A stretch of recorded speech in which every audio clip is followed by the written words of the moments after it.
ನಮಸ್ತೆ ಸ್ನೇಹಿತರೆ, ಇವತ್ತಿನ ವಿಡಿಯೋದಲ್ಲಿ ಬ್ಯಾಕ್ ನೆಕ್ ಡಿಸೈನು ಸಿಂಪಲ್ಲಾಗಿ ಯಾವ ರೀತಿ ರೆಡಿ ಮಾಡ್ಕೊಳ್ಳೋದು ಅಂತ ತಿಳಿಸ್ಕೊಡ್ತಿದ್ದೀನಿ. ನೋಡಿ, ಈ ರೀತಿ ರೆಡಿಯಾಗಿದೆ. ಇದಕ್ಕೆ ಎಕ್ಸ್ಟ್ರಾ ಡಿಸೈನ್ ಇತ್ತು, ನಾನಿವಾಗ ತೋರಿಸ್ತಿದ್ದೀನಲ್ಲ, ಈ ರೀತಿ ಹಾಕ್ಕೊಂಡು ಒಂದೊಂದು ಮಣಿನ ಹಾಕ್ಕೊಂಡಿದ್ರು. ಆದರೆ ಈ ಡಿಸೈನ್ನ ಕಳಿಸಿ ಬರೀ ನೆಕ್ ಡಿಸೈನ್ ಮಾತ್ರ ಸಾಕು, ನೆಕ್ ಲೈನ್ ಮಾತ್ರ ಸಾಕು, ಎಕ್ಸ್ಟ್ರಾ ಫ್ಲವರ್ ಬೇಡ ಅಂತ ಹೇಳಿದ್ದಾರೆ. ಇವಾಗ ನಾನು ಒಂದು ಕ್ಯಾಪ್ನ ತಗೊಂಡು ಅದರಿಂದ ಮಾರ್ಕ್ ಮಾಡ್ಕೊಳ್ತೀನಿ. ಆವಾಗ ಒಂದೇ ಸಮ ಬರುತ್ತೆ ಶೇಪು ಅನ್ನೋದಕ್ಕೋಸ್ಕರ ಈ ರೀತಿ ಮಾಡ್ಕೊಳ್ತಿದ್ದೀನಿ. ಆನಂತರ ನಾನು ಶೇಪ್ ಹಾಕೊಂಡಲ್ಲ ಅದೇ ಮಾರ್ಜಿನ್ಗೆ ಕಟ್ ಮಾಡ್ಕೊಳ್ತೀನಿ.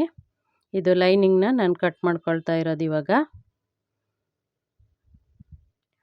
ಈ ರೀತಿ ಕಟ್ ಮಾಡಿ ಆನಂತರ ಬಾಡಿ ಪೀಸ್ನ ಹಾಗೇ ಬರೀ ಇಷ್ಟೇ ಕಟ್ ಮಾಡ್ಕೊಳ್ತೀನಿ, ಶೇಪ್ ಏನು ತೆಗಿಯೋದಿಲ್ಲ. ಆನಂತರ ಕ್ಯಾನ್ವಾಸ್ನ ತಗೊಂಡು ಕ್ಯಾನ್ವಾಸಲ್ಲಿ ಈ ರೀತಿ ಶೇಪ್ ಬರೋ ಥರ ಎಕ್ಸ್ಟ್ರಾ 1.5 ಇಂಚಷ್ಟು ಮಾರ್ಜಿನ್ನು ಇರಬೇಕು ಕ್ಯಾನ್ವಾಸಲ್ಲಿ. ಆ ರೀತಿ ಬಿಟ್ಕೊಂಡು ಫೋಲ್ಡಿಂಗ್ ಕಡೆಗೆ ಈಗ ಈ ರೀತಿ ಕಟ್ ಮಾಡ್ಕೊಳ್ತಿದ್ದೀನಿ. ಇವಾಗ ಕಟ್ ಮಾಡ್ಕೊಂಡ ನಂತರ 1.5 ಮಾರ್ಜಿನ್ಗೆ ಯು ಶೇಪಲ್ಲಿ ಕಟ್ ಮಾಡ್ಕೊಂಡಿದ್ದೀನಿ ಕ್ಯಾನ್ವಾಸ್ನ. ಅದನ್ನು ಲೈನಿಂಗ್ ಮೇಲಿಟ್ಟು ನೀಟಾಗಿ ಕಿನ್ನರಿ ಮತ್ತು ಅಟ್ಯಾಚಿಂಗ್ ಹೊಲಿಗೆನ ಹಾಕ್ಕೊಳ್ತೀನಿ, ಅಟ್ಯಾಚ್ ಮಾಡ್ಕೊಳ್ತೀನಿ. ನೀವು ಐರನ್ ಬೇಕಿದ್ದರೂ ಮಾಡ್ಕೋಬೋದು.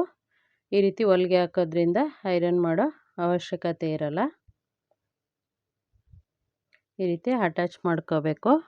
ಶೇಪ್ ಹೇಗಿದೆ ಹಾಗೆಯೇ ಕ್ಯಾನ್ವಾಸ್ನ ಲೈನಿಂಗಿಗೆ ಅಟ್ಯಾಚ್ ಮಾಡ್ಕೊಂಡ ನಂತರ ಸೈಡಲ್ಲಿ ಯು ಶೇಪು ಏನಿದೆ ಕ್ಯಾನ್ವಾಸು ಕಟ್ ಮಾಡ್ಕೊಂಡಿರೋದು ಅದ್ರ ಮೇಲೊಂದು ಅಟ್ಯಾಚಿಂಗ್ ಹೊಲಿಗೆನ ಹಾಕ್ಕೋಬೇಕು. ಈ ರೀತಿ ಹೊಲಿಗೆನ ಹಾಕ್ಕೊಂಡ ನಂತರ ಬಾಡಿ ಪೀಸ್ಗೆ ಅಟ್ಯಾಚ್ ಮಾಡ್ಕೊಳ್ತೀನಿ.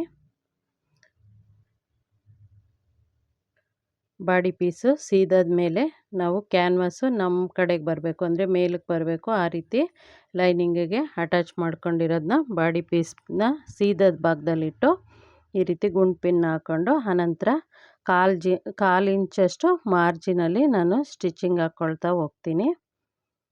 ಈ ರೀತಿ 1/4 ಇಂಚಷ್ಟೇ ಮಾರ್ಜಿನ್ ಇರಬೇಕು. ನಾವು ಹಾಕ್ಕೊಂಡಿರೋಂಥ ಶೇಪು ನೀಟಾಗಿ ಬರಬೇಕು. ಎಡ್ಜ್ಗಳನ್ನು ಅಷ್ಟೇ ನೀಟಾಗಿ ಬರೋ ಥರ ನೋಡ್ಕೊಳ್ತಾ 1/4 ಇಂಚ್ಗೆ ಸ್ಟಿಚ್ ಮಾಡ್ಕೊಳ್ತಾ ಹೋಗ್ತೀನಿ. ಈ ರೀತಿ ಸ್ಟಿಚ್ ಮಾಡ್ಕೊಂಡ ನಂತರ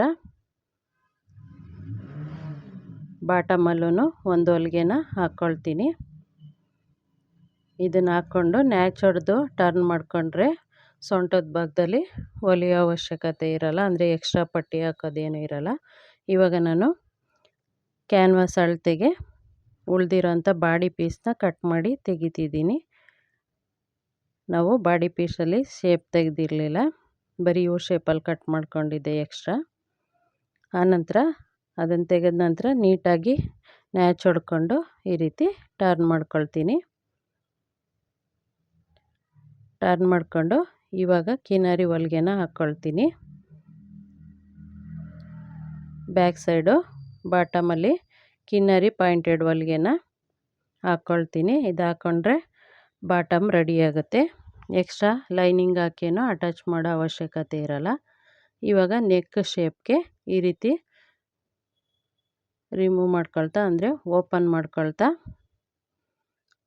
ಒಂದು ಸ್ಕ್ರೂ ಡ್ರೈವರ್ ಇಂದ ಇಲ್ಲಾಂದರೆ ನಾವು ದಾರ ಸುತ್ಕೊಳ್ತೀವಲ್ಲ ಅದರಿಂದನಾದ್ರೂ ಈ ರೀತಿ ಶೇಪ್ನ ನೀಟಾಗಿ ಮೇಲೆ ಬರೋ ಥರ ಮಾಡಿಕೊಂಡು ಆನಂತರ ಒಂದು ಕಿನ್ನರಿ ಹೊಲಿಗೆನ ಹಾಕ್ಕೊಂಡ್ರೆ ಆಗುತ್ತೆ. ಈ ಶೇಪು ನೀಟಾಗಿ ಬರುತ್ತೆ. ನನ್ನ ಕೈಯಲ್ಲೇ ನೀಟಾಗಿ ಶೇಪ್ನ ಮೇಲೆ ತೆಗೆದು ಸ್ಟಿಚ್ ಮಾಡ್ಕೊಳ್ತಿದ್ದೀನಿ. ಈ ರೀತಿ ಸುತ್ತ ಭಾಗಕ್ಕೂ ನಾವೇನು ಶೇಪ್ ಹಾಕ್ಕೊಂಡಿದ್ದೀವಿ ಆ ಶೇಪ್ಗೆ ಕಿನ್ನರಿ ಹೊಲಿಗೆನ ಹಾಕ್ಕೊಳ್ತಾ ಹೋಗೋದು. ಆನಂತರ ಸೈಡ್ಗೆ ಒಂದು ಹೊಲಿಗೆ ಹಾಕ್ಕೊಳ್ತೀನಿ ಲೈನಿಂಗ್ ಅಳತೆಗೆ.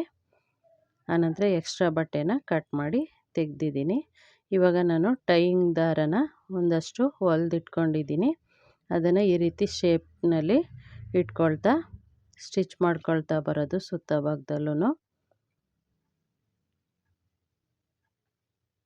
ಈ ರೀತಿ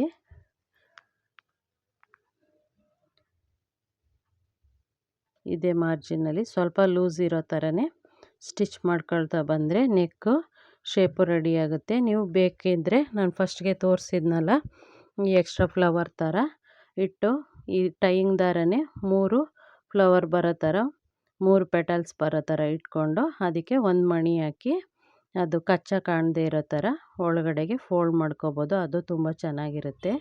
ಇದು ಬ್ಲೌಸ್ ಕೊಟ್ಟಿರೋರು ಇಷ್ಟೇ ಡಿಸೈನು ಸಾಕು ಅಂತ ಹೇಳಿದರು.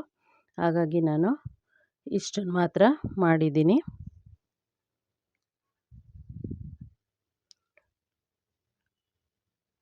ನೋಡಿ ಈ ರೀತಿ ಹಾಕ್ಕೊಳ್ತಾ ಸ್ಟಿಚ್ ಮಾಡ್ಕೊಳ್ತಾ ಹೋದರೆ ನೆಕ್ ಶೇಪ್ ರೆಡಿ ಆಗುತ್ತೆ. ಸ್ವಲ್ಪ ಲೂಸ್ ನಾವು ಇವಾಗ ಏನು ಟೈಯಿಂಗ್ ದಾರ ಕೊಡ್ತಿದ್ದೀವಿ ಅದು ಸ್ವಲ್ಪ ಲೂಸ್ ಬರೋ ಥರನೇ ಇಟ್ಕೋಬೇಕು.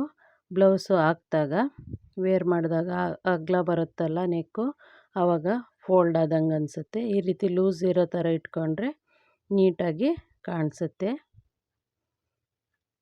ನಾವು ಕೊಟ್ಟಿರೋ ಶೇಪ್ಗೂ ಟೈಯಿಂಗ್ ದಾರಕ್ಕೂ ಅಂದರೆ ನಾವು ಇವಾಗ ಏನು ದಾರ ಕೊಟ್ಕೊತಿದ್ದೀವಿ ಅದು ಒಂದು 1/4 ಇಂಚಷ್ಟು ಮಾರ್ಜಿನ್ ಇರಬೇಕು. ಅಂದರೆ ಯು ಶೇಪು 1/4 ಇಂಚು ಮಾರ್ಜಿನ್ ಇದ್ದರೆ ನೀಟಾಗಿ ನೆಕ್ಕು ವೇರ್ ಮಾಡಿದಾಗ್ಲೂ ತುಂಬ ಚೆನ್ನಾಗಿ ಕಾಣುತ್ತೆ. ಈ ರೀತಿ ಎಲ್ಲನೂ ಸ್ಟಿಚ್ ಮಾಡ್ಕೊಳ್ತಾ ಹೋಗ್ತೀನಿ. ನೀಟಾಗಿ ರಫ್ ಹೊಡ್ಕೋಬೇಕು, ಇಲ್ಲಾಂದರೆ ದಾರ ಕಟ್ಟಾಗುತ್ತೆ. ನಾವೇನು ಟೈಯಿಂಗ್ ದಾರ ಹಾಕ್ಕೊಳ್ತಿದ್ದೀವಿ ಇವಾಗ ಥ್ರೆಡ್ನ ಅದು ನೀಟಾಗಿ ರಫ್ ಹೊಡ್ಕೊಳ್ಳಿ. ಈ ರೀತಿ ಮಾಡ್ಕೊಳ್ತಾ ಸ್ಟಿಚ್ ಮಾಡ್ಕೊಳ್ತೀನಿ.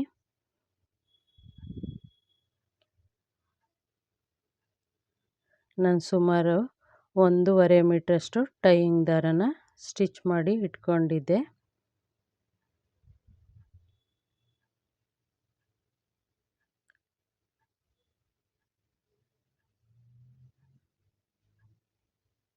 ಈ ರೀತಿ ಹಿಂದೆ ಕಟ್ ಮಾಡಿಕೊಂಡು ಅದನ್ನು ಮುಂಭಾಗಕ್ಕೆ ಸೇರಿಸ್ಕೊಳ್ತಾ ರಫ್ ಹೊಡ್ಕೊಂಡು ಸ್ಟಿಚ್ ಮಾಡಿಕೊಂಡ್ರೆ ನೆಕ್ ಶೇಪು ರೆಡಿ ಆಗುತ್ತೆ.